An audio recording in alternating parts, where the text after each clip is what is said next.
जय शिव गुरु। प्रिय श्रोताओं, आप सुन रहे हैं वाल्मीकि रामायण और आज आप वाल्मीकि रामायण में सुनेंगे भाग 137 तथा उत्तरकांड भाग 1।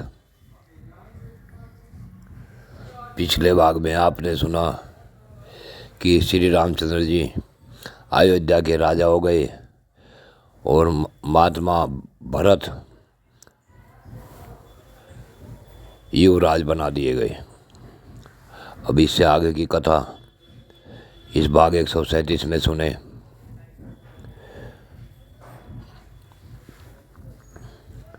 राक्षसों का संहार करने के बाद जब भगवान श्री राम ने अपना राज प्राप्त कर लिया, तब संपूर्ण ऋषि महर्षि श्री रामचंद्र जी का अभिनंदन करने के लिए अयोध्यापुरी में आए।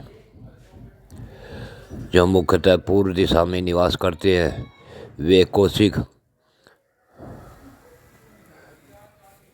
यवकृत, गार्ग, गालव और मेधातिथि के पुत्र कर्ण वहां पधारे।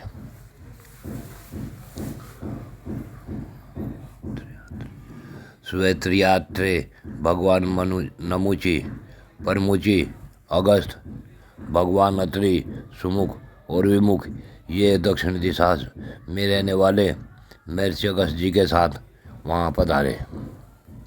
जो प्राय पश्चिम दिशा का आश्रय लेकर रहते हैं वे नरसहु, कण्व, कवश, धौम्य और महर्षि कौशय भी अपने शिष्यों के साथ वहाँ आए। इसी तरह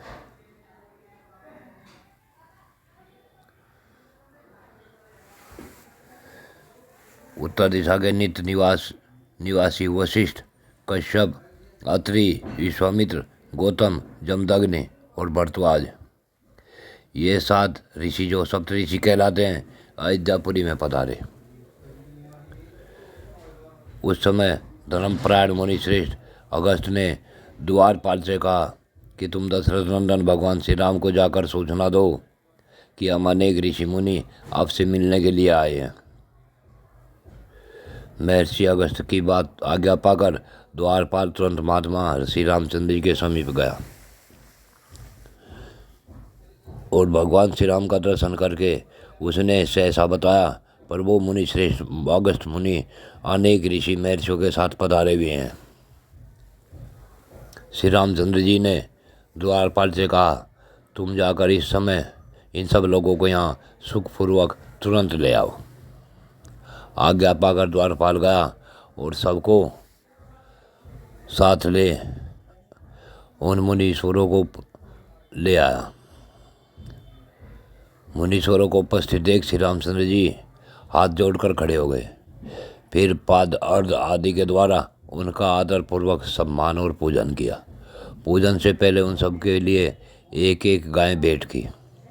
श्री राम ने सद्भाव से ही उन सबको प्रणाम करके उन्हें बैठने के लिए आसन दिए। यथायोग उन आसनों पर वे श्रेष्ठ मुनि बैठ गए। तब श्री राम ने शिष्यों और गुरुजनों सहित उन सब का कुशल समाचार पूछा।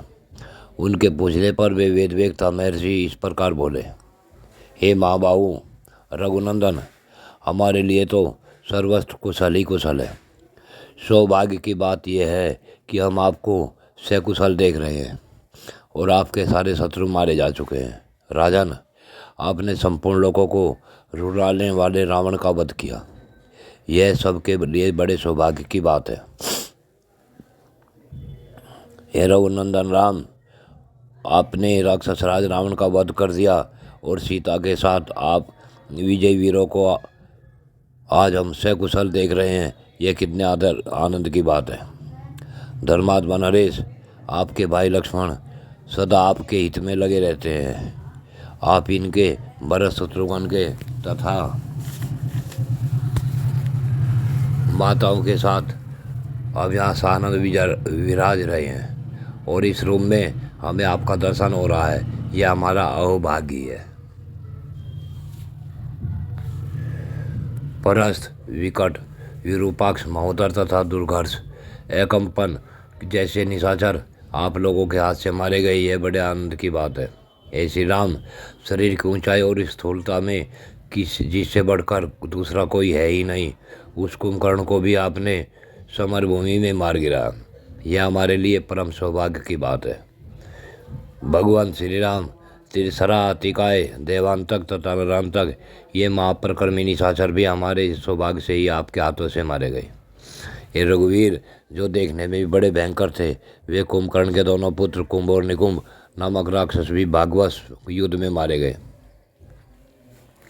ये समस्त निशाचर अस्त्र शस्त्रों से पराजित पारंगत विद्वान थे।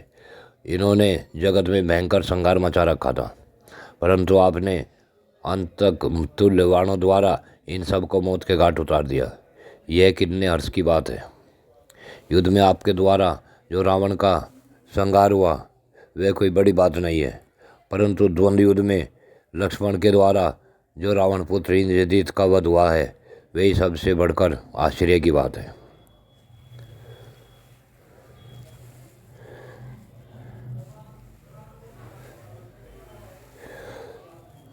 इंद्रजीत के से वध का समाचार सुनकर हम सब लोग बहुत प्रसन्न हुए हैं और इसके लिए आपका अभिनंदन करते हैं। वह महामायावी राक्षस युद्ध में सभी प्राणियों के लिए अवध था। वह इंद्रजीत भी मारा गया, यह सुनकर हमें अधिक आश्चर्य हुआ है। वीर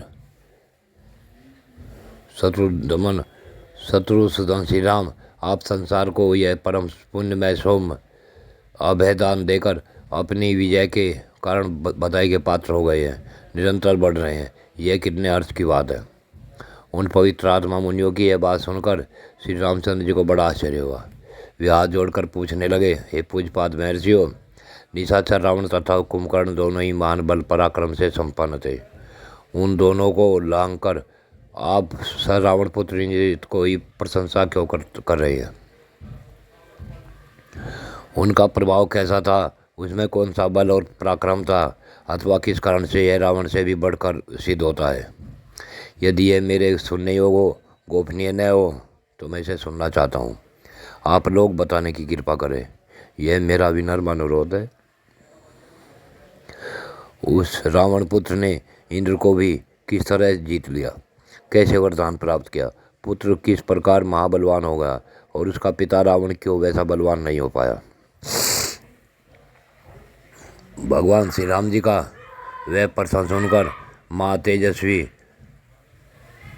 कुंभियोनी अगस्त ने उनसे इस प्रकार कहा,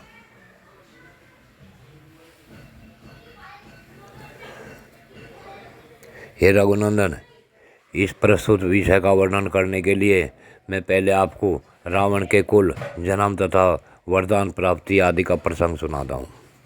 हे श्री राम, प्राचीन काल सतयुग की बात है। प्रजापति ब्रह्मा जी के एक प्रभावशाली पुत्र हुए। वे ब्रह्म ऋषि पुलस्त के नाम से प्रसिद्ध है। वे साक्षात ब्रह्मा जी के समान ही तेजस्वी हैं। उनके गुण, धर्म और शील का पूरा वर्णन नहीं किया जा सकता। उनका इतना ही परिचय देना पर्याप्त होगा कि वे प्रजापति के पुत्र हैं। प्रजापति ब्रह्मा के पुत्र होने के कारण ही देवता लोग उनसे बहुत प्रेम करते हैं। वे बड़े बुद्धिमान हैं और अपने उज्ज्वल गुणों के कारण ही सब लोगों के प्रिय हैं। एक बार मुनिवर पुलस्त धर्माचरण के प्रसंग से महागिरी मेरु के निकटवर्ती राजा ऋषि तृणबिंदु के आश्रम में गए और वहीं रहने लगे। उनका मन सदा धर्म में ही लगा रहता था। वे इंद्रियों को संयम में रखते हुए प्रतिदिन वेदों का स्वाध्याय करते और तपस्या में लगे रहते थे, परंतु कुछ कन्याएं उनके आश्रम में आकर उनकी तपस्या में विघ्न डालने लगी। ऋषियों, नागों तथा राज ऋषियों की कन्याएं और जो अप्सराएं हैं, वे भी प्राय क्रीड़ा करती ही उनके आश्रम की ओर आ जाती थी। वहाँ का वन सभी ऋतुओं में उपभोग में लाने के योग्य और रमणीय था, इसलिए वे कन्या प्रतिदिन उस प्रदेश में आकर भांति भांति की क्रीड़ाएँ करती थी। जहाँ ब्रह्मऋषि पुलस्त रहते थे, वह स्थान तो और भी रमणीय था, इसलिए वे सती साध्वी कन्याएं प्रतिदिन वहाँ आकर गाती, बजाती तथा नाचती थी। इस प्रकार उन तपस्वी मुनि के तप में विघ्न डाला करती थी। इससे माँ तेजस्वी महामुनि पुलस्त कुछ रुष्ट हो गए और बोले, कल से जो लड़की यहाँ मेरे दृष्टि पथ में आएगी वह निश्चय ही गर्भ धारण कर लेगी।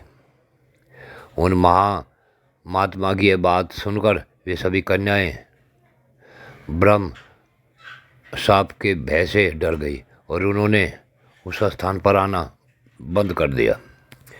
प्रिय श्रोताओं, आज की कथा यहीं पूर्ण होती है। आगे की कथा अगले भाग में। जय शिव गोरख।